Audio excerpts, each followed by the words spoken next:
Hello there, friends. Welcome back to another episode of Generation Tech. My name is Alan. I don't know if you've been following the news, but Andor, like a little more than a week after the first trailer dropped, released another trailer, which is good. It means they're actually advertising this season. It's a good sign. But anyway, in the beginning of this trailer, we hear this desperate plea from an unknown woman. Emergency broadcast. If you can hear me, imperial ships are already landing. It's chilling to listen to. There's desperation in her voice, and the contents of her words paints a very hopeless situation. How can one person dare to stand against the might of a galaxy-wide empire? Which is really the core question of Andor. If you think about it, how would you react if tyranny reached your home planet, your hometown? No show in Star Wars history has captured the struggle against tyranny quite as honestly and brutally as Andor. And unlike previous stories about the rebellion, where Luke Skywalker gets the win and the girl, who also happens to be his sister, this time around things are a lot darker. They're much more serious. The cost of rebellion is much higher than, accidental incestual relations. The original trilogy, for all of its greatness, did fast forward or just plain ignored all of the suffering, collateral damage, and shattered cities caused by the galactic civil war. How can you have empathy for Alderaan if you have never seen the surface of the planet or met any of the people who lived there? Granted, this was the first Star Wars movie, and back then the story was a lot simpler. The galaxy was a lot smaller. Despite what George Lucas says about a lot of stuff, I think a lot of the planning was done after the success of the film, or at least the more concrete details. And so the original trilogy, especially the first movie, was falsely advertising the horrors of rebellion and civil war. Now, when you watch Andor Season 1, you're left with an appreciation and respect for those involved, but the revolution seems quite difficult. It's full of deceitful characters, meaningless sacrifices, and a whole lot of desperation. There's really nothing clean or heroic about many of their actions. Andor doesn't just entertain. It makes us think about our own lives and sometimes very uncomfortable things that are happening in our lives. Like, what will it take for me to leave behind my life and pursue something greater than myself, some kind of political awakening? How much bullshit can I tolerate from the system before I snap? Good shows like The Mandalorian are designed to make you laugh and scream with joy, entertain you, but great shows like Andor make you pause and reflect on yourself and the world that you live in. And this becomes increasingly important as the real world looks more like the world we see in Andor, fragmented. As the political and economic orders established in the 20th century in our own world collapse, we're facing a future that is very uncertain and potentially dangerous. It might be you who's next, who will face this extremely difficult decision that a lot of the characters in the show have to face. This is what happens in times of radical change. Normal people are put into situations that are completely not normal. There's an unspoken and uncomfortable truth about democracies, and that is, during times of great peace and stability, there's less political engagement. The average individual is not really that interested in politics, nor does she or he have the time to engage, because to really do yourself justice, to really be informed about what's going on, to understand policy, political situations all around the world, it's almost a full-time job. It's a full lifetime job. And even then, even if you dedicate your full life to the political field, you'll probably have to specialize in one area or another because there's just so much going on. But when those normies, when those individuals who are usually not politically engaged, when your uncle or aunt who usually never talks about politics is posting crazy shit on Facebook, that means something is up. That means that the average person no longer can go silent, that the situation, their daily lives are so difficult and challenging that they have now resorted to political activism. This is when you know that things are unraveling and that society is reaching its breaking point. This is what happened to our world more than a century ago. The people who lived in the early 1900s had their lives upended because of rapid changes. It all started with technologies like automobiles, airplanes, the radio, telephone, and the electrification of entire cities. And today, in 2025, we're in a very similar time. Except in the 21st century, we're not talking about the invention of, airplanes and telephones. We're talking about the invention of computers, followed by social media and the internet, and, of course, artificial intelligence, which will change everything and how we do things. In the 1900s, all of this new technological development led to a huge bull run in the stock market, which reached record highs. As Wall Street got more excessive and rich, people started getting jealous. They got more greedy. And this is when people started taking advantage of those people. The Ponzi scheme was invented. Back then, people were pumping and dumping things known as penny stocks. While not quite as useless as meme coins and cryptocurrencies, the goal was the same. These people were trying to trick the uninitiated into losing all of their hard-earned money. All of these excesses and bubbles in our financial system at the time led to the Great Depression. When society goes through extreme change, political, technological, or economic, a certain percentage of the population are going to be left behind or just get caught up in the chaos, and it could be an extremely scary thing, to lose your livelihood, to be forced to move somewhere because of war, or just, seeing your job being replaced by a machine. These are all things that turn your life upside down. And when this happens, a lot of people look for some kind of stability, and that usually comes from an external voice that is promising to fix all of their problems, and that can come in many forms. During this time, a lot of people turned towards religion, which is what led to things like prohibition, while others became more polarized politically. We saw the rise of dogmatic political faiths like communism and fascism take over Europe, which ultimately led us to 2 massive world wars. Excuse me for being so hyperbolic. I find myself thinking a lot about the parallels of history from that time and where we are today, especially when I'm talking about Andor. It is truly one of the most relevant TV shows people could be watching. Like, if I ever taught a civics or history class, this is what I would show the kids, because it's not only entertaining, but it speaks to so many truths that happen in these kind of situations. And that's because Tony Gilroy doesn't treat the audience like fools. He respects us, and he expects us to be mature and understand what he's doing. He doesn't pretend like the rebellion is going to be a walk in the park. He doesn't even try to make the rebellion seem like some morally righteous organization. And you got Andor murdering informants to protect himself in the beginning of Rogue One. You have Luthen Rael blackmailing his agents at the end of the first season of Andor. And you have Mon Mothma giving up her daughter for marriage to a loan shark so she can, clean up her finances. Heck, in the craziness of it all, the only rebel who doesn't seem completely lost is, Saw Gerrera. I am the only one with clarity of purpose. Yeah.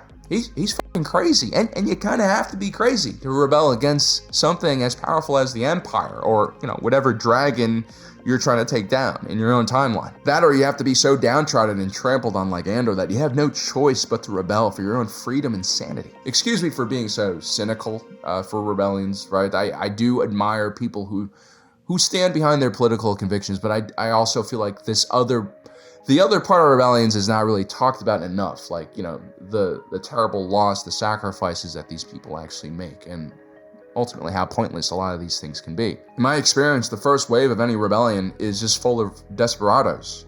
Oftentimes, the stupid, the emotional, the naive, and of course, the wretched who really have no choice but to fight. So in a previous life, I was a camera operator, and I covered a lot of political unrest and turmoil, and it was just something I gravitated towards. As a young man, I was interested in people with very radical views, both religious and political, actually, and on both sides of the spectrum, like left wing, right wing. I've seen it all, and the one thing I really noticed after experiencing all this is the individuals who put the gas masks on and throw the tear gas back at the police, they're all the same.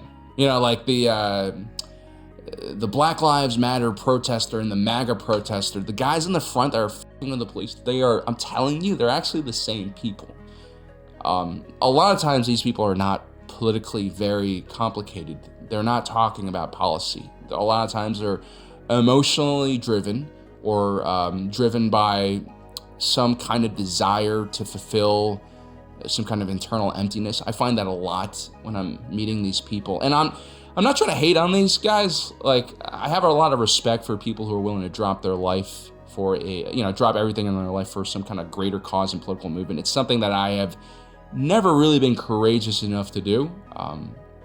But yeah, the reality is a lot of these people are kind of crazy. Now, one of the most impactful moments in my life, was attending the 2014 Hong Kong protests. I spent a lot of time talking to people, looking at what was going on. And I especially spent a lot of time in this area called Mongkok, which is on the old side of Hong Kong Island. This is where all the neon lights, electronic stores are, where the old triad films were, made in the 1980s. And in this area called Mongkok, these protesters had taken up like an intersection and then one length of street.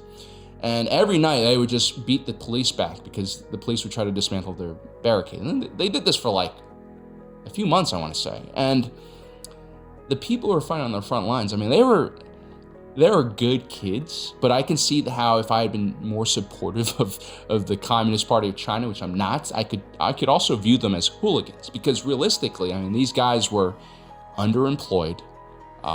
This is why they had the time to go out to the barricades every day.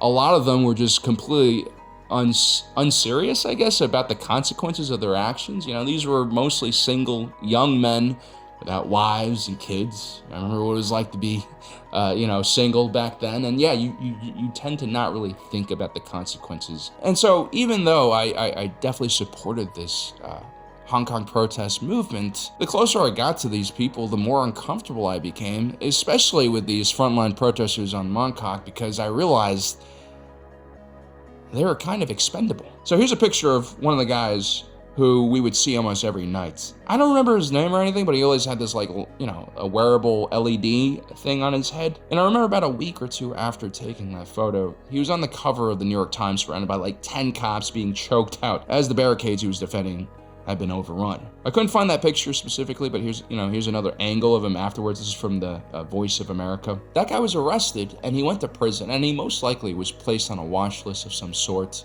He was probably tracked by the Hong Kong police.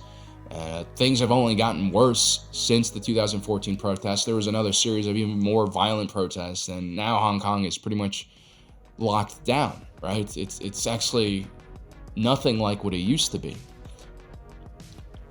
And so in a lot of ways, this poor guy, his sacrifice was meaningless. It was pointless. He probably destroyed his life because he chose to make a stand at this moment. I'm sorry I'm being so pessimistic here, and I'm sorry that this is so negative and almost heartless, but this is the reality of, I think, most rebellions, most revolutions. They oftentimes fail. That's the thing that Luthen Rael hides from his many recruits, like that ginger ISB officer. The sad truth is a lot of rebellions, they target people who are emotional, who are passionate, who have their hearts in the right place, but aren't logically thinking about what exactly is going on. And it's not to say that, what Luthen Rael is doing is completely evil, right?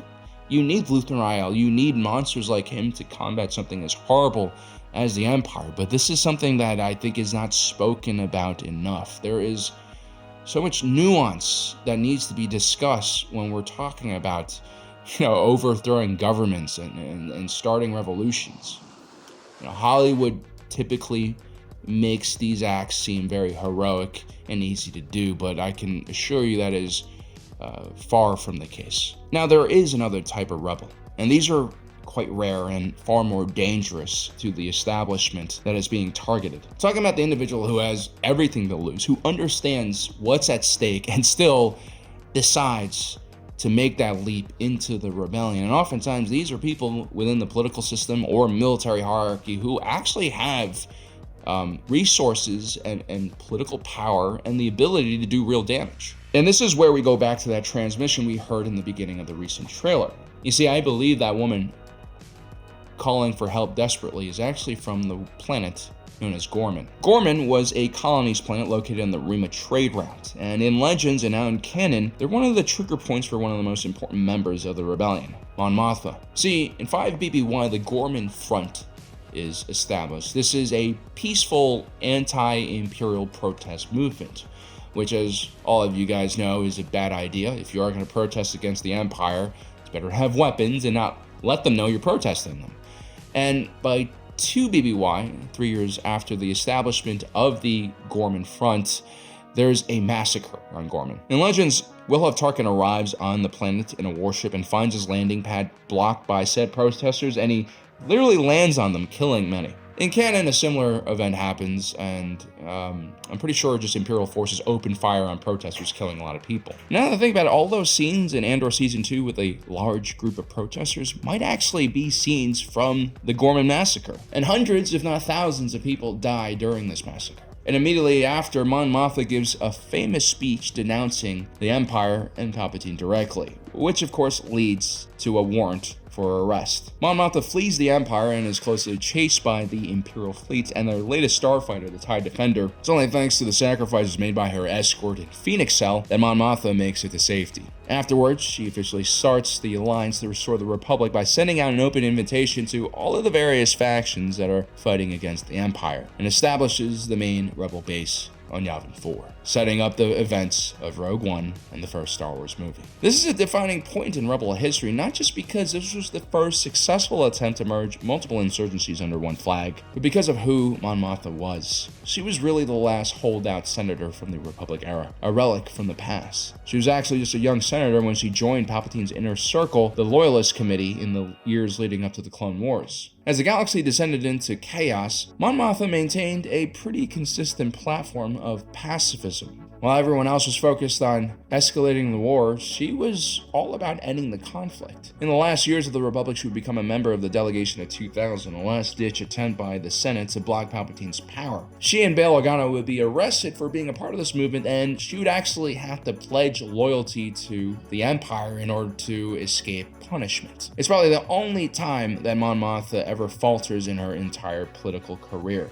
She drops her ideology in order to preserve her freedom. She understands that she can do a lot more good if she's still inside of the system and not inside of some prison cell. And so while most of her allies in the Senate were under arrest or siding with the Empire, Mon Mothma remained in the Imperial Senate as one of the few voices that still dared speak out against Palpatine's actions. She towed the line, of course. She always made sure to criticize the Emperor's policies and never Palpatine directly. Surveillance and prosecution, without limit. You're doing nothing wrong. What is there to fear? I'm fearing your definition of wrong. These are dangerous times. In this way, she became an almost useful opposition, one that created the illusion of political freedom in the Senate, but was of little threat to Palpatine's power. Of course, we found out that while pretending to play the fool, this naive pacifist who still believed in the Republic was actually secretly funding the early rebellion with substantial amounts of credits taken from her own wealth. Ask her directly about what she was doing and Mon Mothma would tell you that she believed in the political system still and that she could do more inside the system than outside as an insurgent. But in hindsight, it does seem like what she was actually doing was just building up courage for herself and also waiting for the right moment to act. Up until now, the Ghorman Massacre was just a small footnote in Star Wars history. But now Andor will most likely walk us through this event from the ground level, just like how we witnessed Ferrix, Aldhani, and Narkina from the ground level. And we'll see what made Mon Mothma finally leap into action and cross that line. Were Imperial actions so brutal that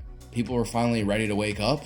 I doubt it. I mean, if you think about it, the actions that were taken against the prisoners on Narkina was far worse. But maybe the difference is that people were actually watching when the Ghorman Massacre happened. There's holocams rolling, whereas what happened on Narkina remained a secret. What makes Mon Mothma so great is that when she makes this leap towards rebellion, she knows exactly what will happen to her, and potentially what will happen to her people, her family, her estate. She doesn't have the perfect family life, but she could have just kept living that very glamorous life in that amazing apartment in the upper levels of the Senate district, a perch that can't even be bought with money and is only achievable thanks to her ranks in politics. But no, she decides to throw it away. But what's even more courageous about Mon Mothma is that she knows far more about the Empire and its inner workings, its military and intelligence assets, than she knows about the fledgling rebellion that she is about to take control of. This is a complete leap of faith. Yes, she knows the Empire is evil, but she has no idea who these rebels are going to be, whether they're going to be criminals,